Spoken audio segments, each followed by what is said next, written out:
Sono il presidente della cooperativa San Damiano, Le Casenice.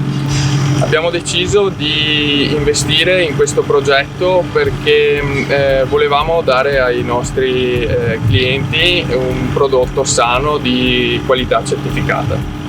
Quindi nel 2010 abbiamo deciso di venire qui a Valmorel. Noi in più abbiamo anche voluto dargli qualcosina di diverso, ma perché ci crediamo veramente, che è appunto l'agricoltura biodinamica. Nell'agricoltura biodinamica noi andiamo anche, oltre a considerare il prodotto naturale, andiamo anche a considerare tutto l'ecosistema. Attraverso il finanziamento del PSR noi riusciamo a mantenere il territorio così com'è e i pascoli rimangono sempre belli, puliti, riusciamo a fare un prodotto di qualità.